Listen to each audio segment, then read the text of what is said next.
So students welcome, स्वागत है आप लोगों का मेरे चैनल पे। आज हम लोग लाइफ साइंस का फर्स्ट चैप्टर जो है chemical and coordination plants hormone हम लोग पहले ही वीडियो में देख चुके हैं, आप प्लेलिस्ट में जाके देख सकते हैं।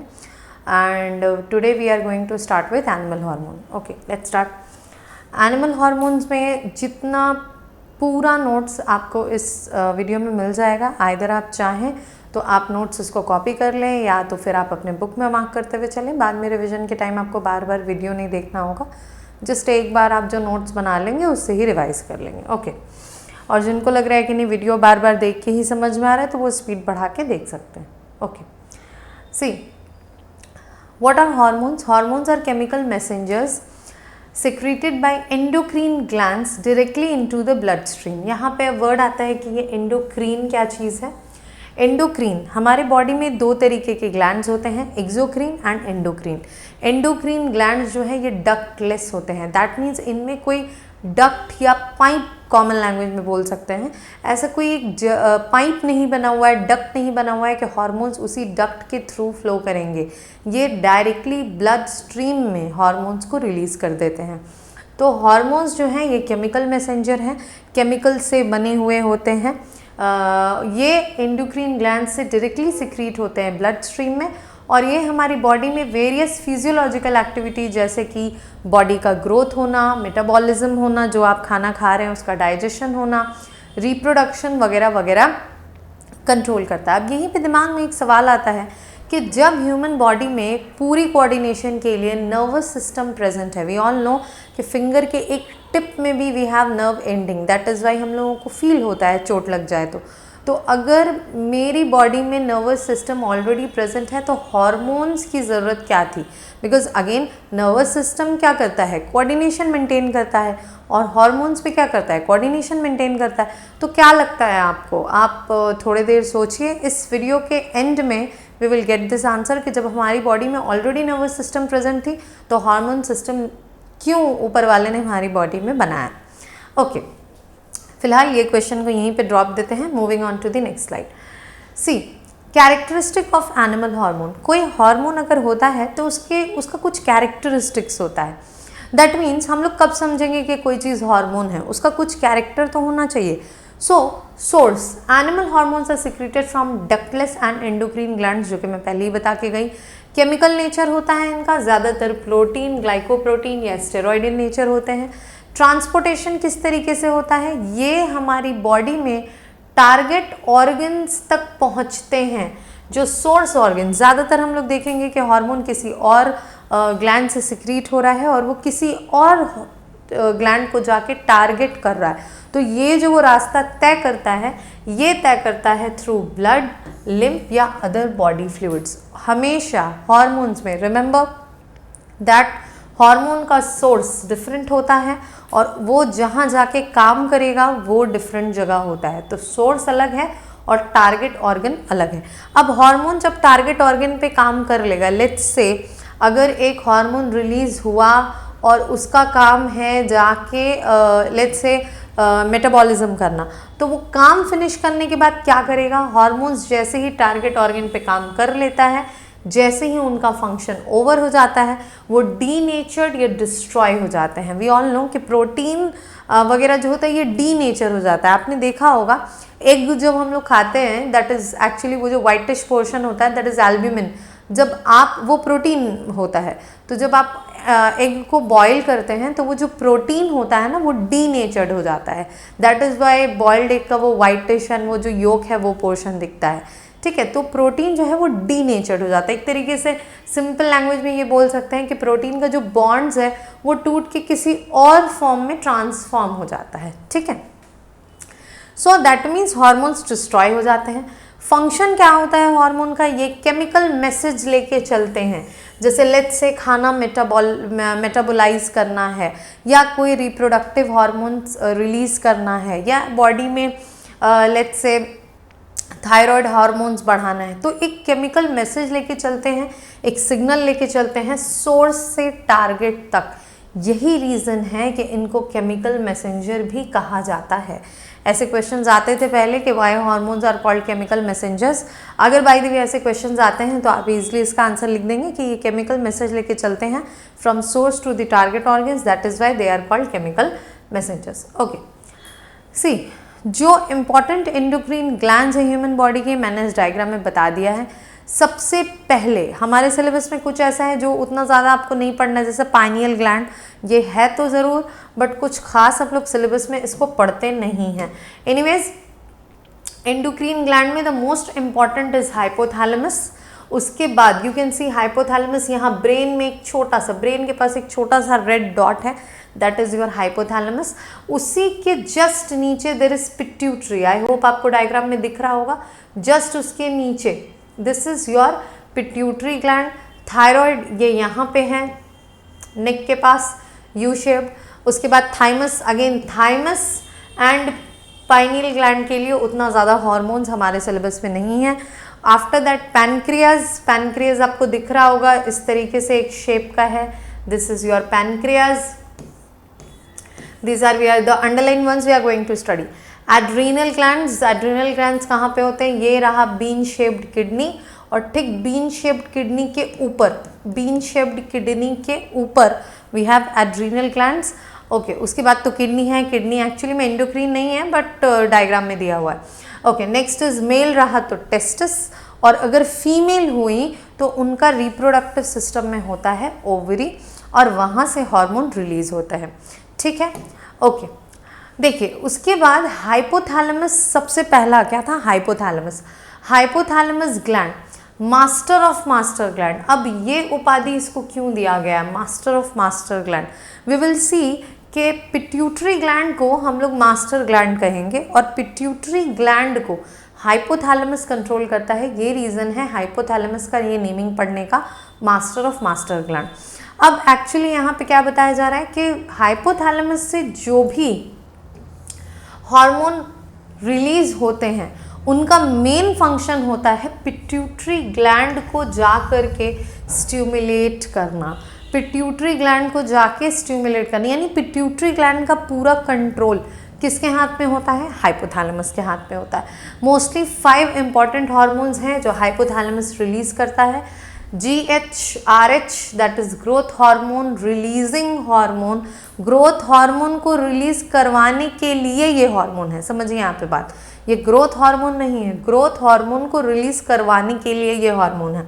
गोनाडोट्रोपिन रिलीजिंग हार्मोन, अगेन जितने रिप्रोडक्टिव हार्मोन्स हैं वो यहाँ पे हैं, इसके वजह से रिलीज होंगे।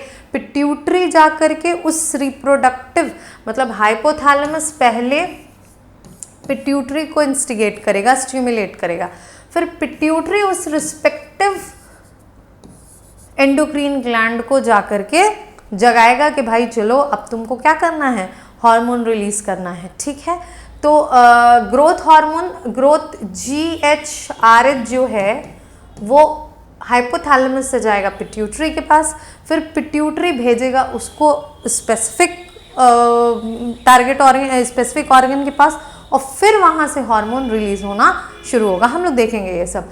PRH is prolactin releasing hormone, आप बस इसका फुल फॉर्म देख लेंगे, that is more than enough.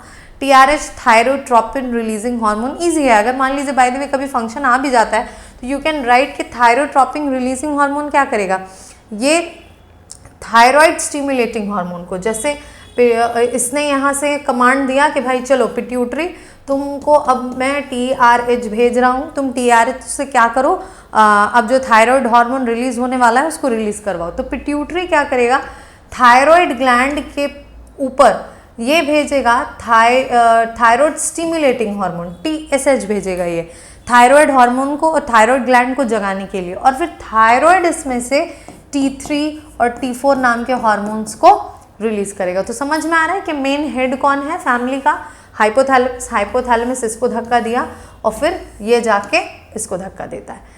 ठीक है, मतलब धक्का देना बोलने का मतलब यहाँ पे स्टिमुलेट करता है। And last is corticotropin releasing hormone.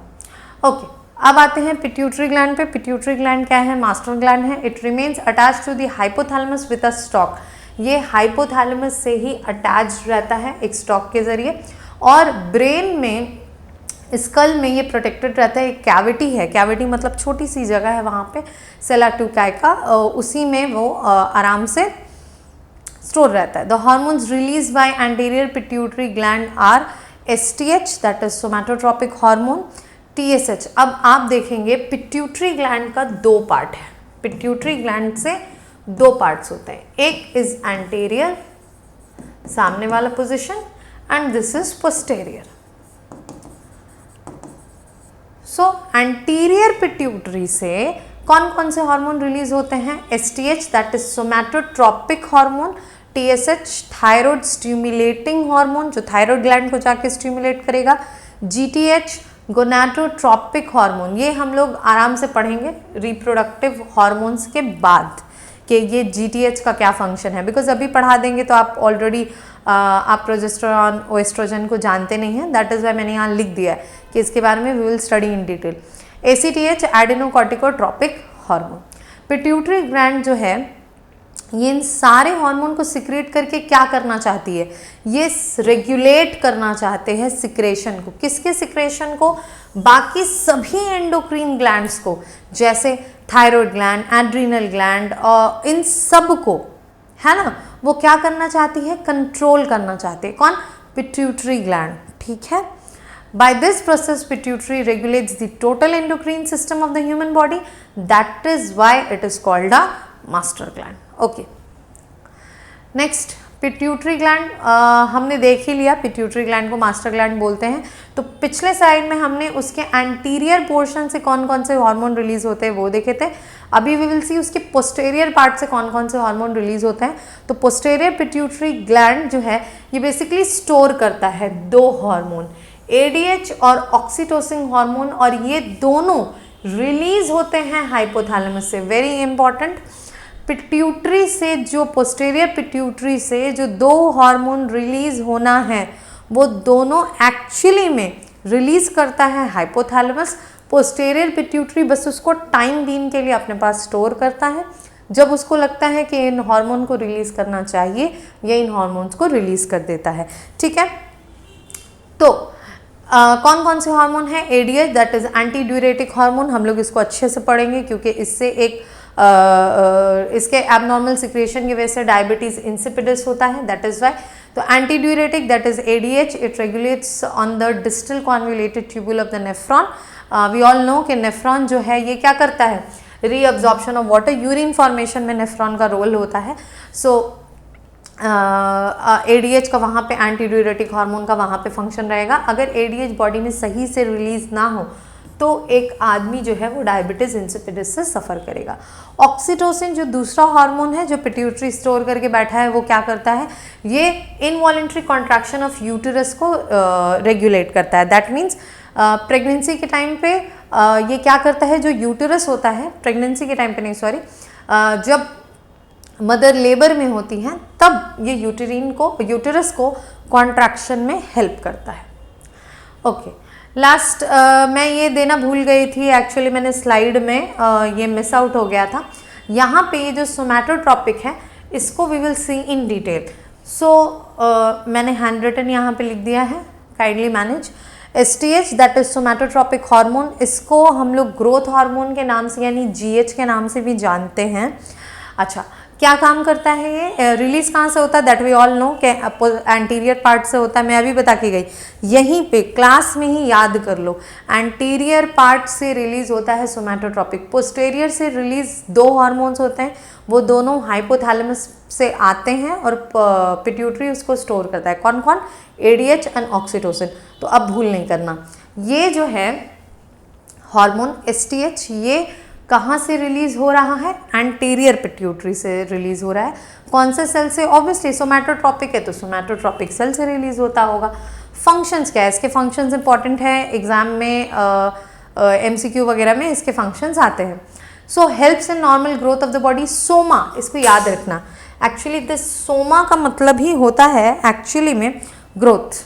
Soma का मतलब होता है ग्रोथ। तो सोमैटोट्रॉपिक हार्मोन का क्या काम है? ये हेल्प करते हैं किसमें? Normal growth of the body में। Okay, next, regulate the growth of bones, cartilages and muscles. Bones cartilages muscles के ग्रोथ में भी हेल्प करते हैं, फिर लिवर और किडनी के भी ग्रोथ में हेल्प करते हैं। सब देखो ऑल सब में ग्रोथ ग्रोथ ग्रोथ आ रहा है, तो एमसीक्यू में कहीं पे भी ग्रोथ रहेगा, एक लगभग तुम आइडिया लगा सकते हो कि हाँ ये सोमैटोट्रॉपिक का फंक्शन होगा। एक जगह इसका है कि also helps in the metabolism of protein, carbs and lipids. एक और रोल वो निभाता है कि प्रोटीन, कार्ब्स और लिपिड्स के मेटाबॉलिज्म में भी हेल्प करता है। मूविंग ऑन, इतना बस दिमाग में रखना है कि somatotropic hormone basically growth related matters में काम करता है। सोमैटोट्रॉपिक हार्मोन, जिसका एक और नाम ग्रोथ हार्मोन है, वो ग्रोथ रिलेटेड मैटर्स में, किडनी के ग्रोथ में, लिवर के ग्रोथ में, बोन के ग्रोथ में, कार्टिलेजेस की ग्रोथ में, इन सब के ग्रोथ में, बॉडी को एक प्रॉपर शेप एंड साइज देने के लिए बोन्स, मसल सब की ज़रूरत है, तो इन सब के ग्रोथ में सोमैटोट्रॉपिक काम करेगा। अब मान लो किसी की बॉडी में अगर सोमैटोट्रॉपिक ज़्यादा रिलीज हो जाए तो क्या होगा, कम रिलीज हो तो क्या होगा। तो किसी भी हार्मोन का हाइपोसिक्रेशन या हाइपर सिक्रेशन बहुत दिक्कत वाली बात है, क्योंकि इससे डिफरेंट टाइप्स ऑफ कंडीशंस पैदा होते हैं। नॉर्मल सिक्रेशन हो हार्मोन का तो वेल एंड फाइन, दोनों ही केसेस में कुछ ना कुछ वी विल सी कि कुछ ना कुछ प्रॉब्लम आता है। So in case of hyper secretion मतलब ज़्यादा, याद रखेंगे, हाइपर मतलब ज़्यादा, ठीक है। एक एक आदमी होता है ना एकदम हाइपर हो जाता है, दैट मीन्स बहुत ज़्यादा गुस्सा हो जाता है, तो उस तरीके से याद रखेंगे, हाइपर मतलब ज़्यादा। In case of hyper secretion of STH in young adult the body becomes abnormally huge, this condition is called gigantism. बहुत यंग अडल्ट हैं, बहुत कम एज में अगर अचानक से STH बॉडी में बहुत ज़्यादा रिलीज हो तो वो इंसान का हाइट, बोन्स, है ना, अभी मैंने बताया कि ये पूरी तरीके से डील करता है ग्रोथ से, तो उसके जितना भी बोन्स होगा, मसल्स होगा, ये सबका ग्रोथ बहुत ज़्यादा होगा और वो आदमी बहुत जाइंट दिखने लगेगा, दैट मीन्स हमारे नॉर्मल हाइट से काफ़ी ज़्यादा, ठीक है। अब हम लोग इसको एब नॉर्मल करते हैं क्योंकि हमारी आबादी ज़्यादा है, ऐसा कुछ नहीं है कि वो एब नॉर्मल है। अब ये तो ऊपर वाले के हाथ में कि किसके बॉडी में कौन सा हार्मोन का रिलीज ज़्यादा है, तो आप इस तरीके से नहीं सोच सकते कि अगर कोई इस चीज़ से सफ़र कर रहा है तो वो एब नॉर्मल है। वो एब नॉर्मल नहीं है, वो अपने हिसाब से नॉर्मल ही है। अगर वैसे लोग ज़्यादा हो तो फिर हम लोग एब नॉर्मल दिखने लगेंगे, तो ये एब नॉर्मल बस एक पर्सपेक्टिव है, ठीक है, ये लिखने का तरीका है। यहाँ ये बोलने का बिल्कुल भी मतलब नहीं है कि जो जिनमें हार्मोन ज़्यादा है वो अगर कोई जाइगेंटिज्म से सफ़र कर रहे हैं या ड्वार्फिज्म से सफ़र कर रहे हैं तो वो एब नॉर्मल है। Okay, so in STH abruptly increases in adult the facial bone. अगर मान लो एडल्ट हो चुके हैं और अचानक से सोमैटोट्रॉपिक हार्मोन बढ़ जाए बॉडी में तो क्या होगा, फेशियल बोन्स जो हैं ये बहुत लार्ज होना शुरू हो जाएंगे, जिसकी वजह से फेस जो है वो, I don't like this word, पता नहीं क्यों, बट वेस्ट बंगाल बोर्ड के बुक्स में दिया हुआ है, resulting into huge gorilla like face. This condition is called acromegaly, मतलब फेस जो है वो डिफॉर्म हो जाएगा, जो फेशियल बोन्स हैं वो बहुत ज़्यादा लार्ज इन साइज हो जाएंगे, ठीक है। ओके, नेक्स्ट, हाइपोसिक्रेशन अगर हो तो hyposecretion of STH in childhood results in stunted growth, यानी ग्रोथ उस बच्चे की बहुत कम होगी। जो इंडिविजुअल जो इस चीज़ से अफेक्टेड होंगे उनकी हाइट बहुत शॉर्ट रह जाएगी और इस कंडीशन को वी कॉल ड्वार्फिज्म। और इस कंडीशन में हाइट जो है ये वेल ग्रोन अडल्ट की हाइट अराउंड 3 फीट रहेगी, ठीक है। ये मैंने उसका फोटो दे दिया है, दिस इज जाइगेंटिज्म, आप देख सकते हैं ये ह्यूमन बीइंग जो है इनका साइज़ काफ़ी ज़्यादा ह्यूज है। सो मतलब इनका जो हाइट है वो काफ़ी ज़्यादा बड़ा है। सो ये gigantism, this is dwarfism and this is acromegaly. Next, thyroid gland के पास आते हैं। सी, हमारा हाइपोथैलेमस हो गया, पिट्यूटरी हो गया, we are moving to the next gland that is thyroid gland. Thyroid gland is located at the junction of the larynx and trachea. It produces 3 major hormone, 3 बहुत मेजर हार्मोन हैं, T3, T4 and calcitonin. T3, T4 दोनों एक साथ काम करते हैं, they work together to regulate the body metabolic rate,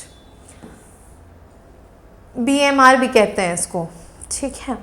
मतलब basically नहीं सॉरी, बेसल मेटाबॉलिक रेट को BMR कहते हैं, ये तो बॉडी मेटाबॉलिक रेट है। मैं बता रही हूँ, जब आप कोई खाना खाते हैं तो उसको क्या करना है, डाइजेस्ट करना है, तो उस टाइम पे thyroid gland T3, T4 release करता है, बिकॉज ये उस फूड को मेटाबोलाइज करता है, ठीक है।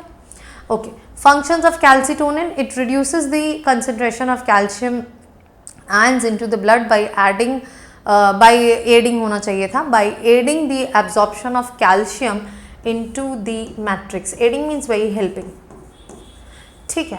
कैल्सिटोनिन क्या करता है, ये कैल्शियम आयंस को ब्लड में से कम करता है और किसको एब्जॉर्ब करने में हेल्प करता है। वी ऑल नो बोन्स को चाहिए कैल्शियम, तो वो क्या करता है कि कैल्सिटोनिन कैल्शियम को ब्लड में से निकाल के किसको दे देता है, बोन्स को दे देता है, ठीक है। नेक्स्ट, अगर थायराइड ग्लैंड का सिक्रेशन जो है वो थोड़ा सा एबनॉर्मल हो तो क्या होगा, यानी अगर ज़्यादा या कम रिलीज हो तो क्या होगा। इसका एक ही केस होता है एक्चुअली, जो कि हम लोग हाइपो सिक्रेशन में देखते हैं। दैट मीन्स अगर कम थायराइड ग्लैंड से जो हार्मोन रिलीज हो रहे हैं वो हार्मोन्स अगर बहुत कम रिलीज होने लगे तो क्या होगा। ऑब्वियस सी बात है कि वहाँ पे वी ऑल नो कि जो उसका फंक्शन है वो नहीं हो पाएगा, बॉडी में मेटाबॉलिज्म का प्रॉब्लम हो जाएगा। बट उसके अलावा क्या होगा, ये जो थायराइड यहाँ पे प्रेजेंट है ना, थायराइड ग्लैंड, इसको तो बार बार स्टिमुलेट किया जा रहा है कि आप हार्मोन रिलीज करो, हार्मोन रिलीज करो, और ये हार्मोन रिलीज नहीं कर रहा। इसके कारण से इसमें स्वेलिंग आ जाती है, जैसा कि आप डायग्राम में देख सकते हैं, ठीक है। तो थायराइड हार्मोन को फंक्शन करने के लिए और हार्मोन रिलीज करने के लिए चाहिए आयोडीन। हाँ, ये वही आयोडीन है जो नमक में मिलता है, ठीक है, सॉल्ट में मिलता है। Due to iodine deficiency in hypothyroidism takes place. अगर आयोडीन की बॉडी में डेफिशिएंसी है, आप जो नमक खा रहे हैं अगर उसमें आयोडीन नहीं है, या आपके बॉडी में नमक का इंटेक बहुत कम है, तो वो लोग सफ़र करेंगे हाइपरथायरॉयडिज्म से। और इस टाइम पे क्या होगा कि थायराइड हार्मोन बहुत ही कम हार्मोन रिलीज़ करेगा, जिसकी वजह से उसको तो स्टिमुलेशन सहना ही पड़ रहा है, बट वो बेचारा हार्मोन रिलीज़ नहीं कर पा रहा है। इस कारण से उसमें स्वेलिंग हो जाएगा और इस कंडीशन को हम लोग कहते हैं गोइटर। इसलिए आयोडीन का करेक्ट अमाउंट बॉडी में होना बहुत इंपॉर्टेंट है। Okay, pancreas the mix gland, pancreas आ गया नेक्स्ट। वहाँ पे वो खत्म हो गया थायराइड हार्मोन, हमने देख लिया थायराइड हार्मोन से T3 T4 कैल्सिटोनिन रिलीज होता है, उनके फंक्शंस भी देख लिए। T3 T4 क्या करता है, फटाफट से रिवाइज कर लो। T3 T4 क्या करता है, मेटाबॉलिज्म करता है बॉडी का, ठीक है। कैल्सिटोनिन क्या करता है, बोन्स को कैल्शियम देता है, किससे, ब्लड से एब्जॉर्ब करके। और अगर हाइपोथायरॉयडिज्म एक्चुअली अगर जो थायराइड हार्मोन है वो अगर बॉडी में बहुत कम रिलीज हो due to deficiency of iodine तो गोइटर हो जाता है। पैनक्रियाज पे आते हैं। पैनक्रियाज क्या है, मिक्स ग्लैंड है। इट इज़ दो बार इट हो गया है। इट इज़ अ हेटेरोक्रीन ग्लैंड और अ मिक्स ग्लैंड। इसको मिक्स ग्लैंड क्यों कहते हैं, क्योंकि इसमें एंडोक्रीन और एक्सोक्रीन टिश्यूज़ दोनों हैं। अब थोड़ा समझते हैं एंडोक्रीन और एक्सोक्रीन का क्या मतलब है। I have added a diagram of pancreas. आप यहाँ पे देखेंगे तो ये रहा pancreas, this is your pancreas. ये यहाँ पे स्प्लीन है, ये यहाँ पे क्या है, ये है ड्यूडेनम। ड्यूडेनम किसका पार्ट होता है, याद है, स्मॉल इंटेस्टाइन का पार्ट होता है। तो देखिए इस पैनक्रियाज में अगर आपको पिक्चर में सही से दिख रहा होगा तो बहुत सारे छोटे छोटे ऐसे ना फ्लावर्स जैसा ऐसा कुछ बना हुआ है, ऐसे, ठीक है, इस टाइप का ऐसे छोटा छोटा फ्लावर्स जैसा शेप है ना। अगर सोचो तुम भिंडी को कट करके उसको अगर कलर में डुबो के बनाओगे तो वो जैसा शेप है उसी तरीके का शेप यहाँ बना हुआ है। तो इन सेल्स को हम लोग कहते हैं पैनक्रियाटिक आइलेट। हम लोग पढ़ेंगे कि अल्फा सेल्स होते हैं, बीटा सेल्स होते हैं। अब इस आइलेट में अल्फा सेल्स और बीटा सेल्स प्रेजेंट होते हैं। ये अल्फा सेल्स और बीटा सेल्स क्या करते हैं, हार्मोन्स रिलीज करते हैं, ठीक है। तो अगर कोई हार्मोन रिलीज कर रहा है तो ये कैसा फंक्शन हुआ, इसका एंडोक्रीन फंक्शन हुआ, एंडोक्रीन फंक्शन हुआ, ठीक है। तो यानी कि पैनक्रियाज में बहुत सारे ऐसे छोटे छोटे सेल्स हैं जिनका काम क्या है, हार्मोन्स को रिलीज करना। और ये जो ग्रीन कलर का आपको जो मेन ग्रीन कलर का दिखाई दे रहा है वो क्या है, ये है डक्ट, पैनक्रियाटिक डक्ट, यानी वही जो मैं पाइप के बारे में कह रही थी। ये पाइप के थ्रू क्या जाता है, इसके थ्रू जाता है बाइल, इसके थ्रू जाता है बाइल एक तरीके का डाइजेस्टिव एंजाइम है। और ये डायरेक्टली देखो इस पाइप से निकलते हुए गया और डायरेक्ट जाके ये ड्यूडेनम में पोअर हो गया, यानी कि ड्यूडेनम में चला गया। तो ये पाइप के थ्रू जा रहा है, जबकि ये जो आइलेट्स है इनका कोई पाइप नहीं है, ये डायरेक्टली हार्मोन को रिलीज कर दे रहे हैं। और देखो यहाँ पे ये पूरा जो है ये ब्लड वेसल से कनेक्टेड है, आर्टरी है यहाँ पे, स्प्लीनिक आर्टरी, और ये जो हार्मोन्स हैं ये डायरेक्ट इस ब्लड में चले जा रहे हैं। जैसे कि मैंने पहले बताया था कि एंडोक्रीन में कोई डक्ट नहीं होता है, डायरेक्ट जो हार्मोन्स होते हैं वो ब्लड वेसल्स में रिलीज हो जाते हैं। अब क्योंकि ब्लड हमारे ईच एंड एवरी सेल्स तक पहुंच रहा है तो ब्लड उस हार्मोन को जो उसका टारगेट जो ऑर्गन है वहां तक पहुंचा देता है। सो वापस आते हैं, आई होप समझ में आ गया होगा कि क्यों पैनक्रियास को हेट्रोक्रीन या मिक्स ग्लैंड कहते हैं, क्योंकि इसके अंदर एक्सोक्रीन और एंडोक्रीन दोनों के फंक्शंस हैं। The endocrine gland of the pancreas are found in small groups, वही बता रहा है कि जो एंडोक्रीन सेल्स हैं वो बहुत ही छोटे छोटे ग्रुप्स में पाए जाते हैं पूरे पैनक्रियास में, और इन्हें कहते हैं हम आइलेट ऑफ लैंगरहैंस, जो कि दो इंपॉर्टेंट हार्मोन प्रोड्यूस करते हैं, इंसुलिन एंड ग्लूकागॉन। ये जो आइलेट है इनको दो टाइप के सेल से बने हुए हैं, alpha cells and beta cells. The exocrine जो पार्ट है यानी कि जिसमें जो डक्ट वाला पार्ट है उसमें से डाइजेस्टिव एंजाइम सिक्रीट होते हैं जैसे कि अमाइलेज, लीपेज, और ये पैनक्रियाटिक डक्ट में चले जाते हैं और उसके बाद वहाँ वो कहाँ चले जाएंगे, ड्यूडेनम में, स्मॉल इंटेस्टाइन।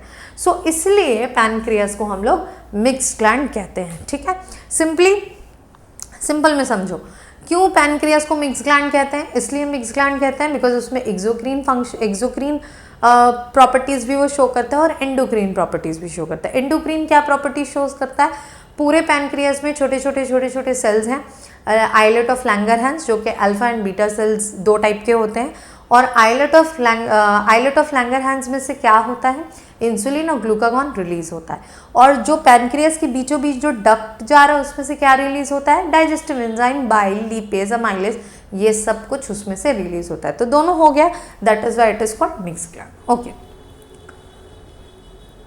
ये तो बता दिया मैंने। Next, important hormone of pancreas एक एक देख लेते हैं, वेरी इंपॉर्टेंट। पहले हम लोग देखेंगे ग्लूकागॉन। ठीक है, ग्लूकागॉन कहाँ से रिलीज होता है, अल्फा सेल से। याद रखिएगा, ग्लूकागॉन अल्फा सेल से रिलीज होता है। तो it is secreted from the alpha cells of islet of Langerhans of pancreas. इसका मेन काम क्या है, ये याद रखना, मेन इसका काम क्या है, प्रोडक्शन। ये क्या करता है, ब्लड शुगर को बढ़ाता है। Its main job is to increase the blood sugar level by the process of gluconeogenesis, that means production of glucose. ये क्या करेगा, इसका काम है बॉडी में ब्लड शुगर लेवल बढ़ाना। समझिए बात को, ब्लड शुगर लेवल को बढ़ाना। अब वो हर काम ये करेगा जिससे बॉडी में ब्लड शुगर लेवल बढ़े, दैट मीन्स शुगर लेवल जो है वो बढ़ जाए। तो क्या करेगा, ये ग्लूकोज लाएगा, बिकॉज ये शुगर कहाँ से आ रहा है, वही ग्लूकोज है। तो अब ये हर चीज़ को ब्रेक डाउन करके हर चीज़ को कन्वर्ट करेगा किसमें, ग्लूकोज में।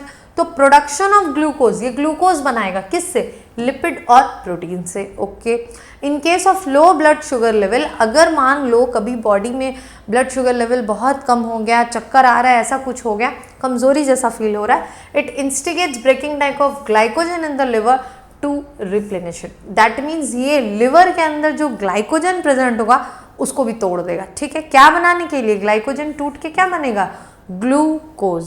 Next, it acts jointly with insulin to keep blood sugar level constant. Constant क्यों, बिकॉज ग्लूकागॉन का काम है ब्लड शुगर को बढ़ाना, इंसुलिन का काम है ब्लड शुगर को कम करना। इसलिए काफ़ी बार क्वेश्चन आता है कि वाई ग्लूकागॉन और insulin are opposite to each other, ये दोनों एक दूसरे के ऑपोजिट क्यों हैं, क्योंकि एक ब्लड शुगर बढ़ा रहा है, एक ब्लड शुगर कम कर रहा है, तो अल्टीमेट ब्लड शुगर क्या हो जा रहा है, कांस्टेंट हो जा रहा है। ठीक है, सो ये ज्वाइंटली दोनों मिलकर ब्लड शुगर को कांस्टेंट करता है। It is also known as hyperglycemic hormone, क्योंकि ये ब्लड शुगर को बढ़ाता है। Okay, next important hormone of pancreas में हमने ग्लूकागॉन देख लिया। नेक्स्ट नंबर आती है इंसुलिन की। सो इंसुलिन कहाँ से रिलीज होगा, अरे भाई बेटा, जब वो अल्फा सेल से हुआ तो ये बीटा सेल से होगा, और क्या, ठीक है, बीटा सेल से होगा। बेटा सेल्स नहीं बोलना, बीटा सेल्स बोलना। ठीक है, इसका काम क्या है, वही जो उसका काम है उससे ऑपोजिट। वो ब्लड शुगर लेवल को बढ़ा रहा था, ये ब्लड शुगर लेवल को कम करेगा। और वो क्या कर रहा था, वो ग्लाइकोजन को लिवर में तोड़ के ग्लूकोज बना रहा था, ये फिर यहाँ उल्टा काम करेगा। It transform glucose into glycogen with in the liver, this process is called glycogenesis. यानी ये क्या करेगा, ग्लूकोज को, इसका काम है ग्लूकोज कम करना, बॉडी में ग्लूकोज यानी कि ब्लड शुगर कम करना, ये हर वो काम करेगा जिससे ग्लूकोज कम हो जाए। तो ये क्या करेगा, ग्लूकोज को किस में कन्वर्ट करेगा, ग्लाइकोजन में कन्वर्ट करेगा। और ये कन्वर्जन कहाँ होता है, लिवर में होता है। So it hinders the transformation of, और ग्लूकागॉन जो काम कर रहा था, ग्लूकागॉन क्या कर रहा था, ग्लूकागॉन ग्लाइकोजन को ग्लूकोज में बदल रहा था। इंसुलिन आएगा, बोलेगा भाई ये काम नहीं हो सकता, ठीक है, बिकॉज बॉडी में ब्लड शुगर लेवल बहुत बढ़ गया है। तो ये क्या करेगा, जो ग्लाइकोजन से ग्लूकोज कन्वर्ट हो रहा था उसको स्टॉप कर देगा। It helps in the glucose uptake of cells. बहुत ज़्यादा अगर ब्लड में ग्लूकोज बढ़ गया है तो ये सारे सेल्स को बोलेगा चलो जल्दी फटाफट से ब्लड में जितना ग्लूकोज है सबको एब्जॉर्ब करो और इसको अब तुम काम में लेके आओ। ब्लड से शुगर लेवल को कम कर देगा। ये किस तरीके से, सेल्स को बोलेगा कि सब अपटेक कर लो, एब्जॉर्ब कर लो। It helps in the conversion of glucose into pyruvic acid.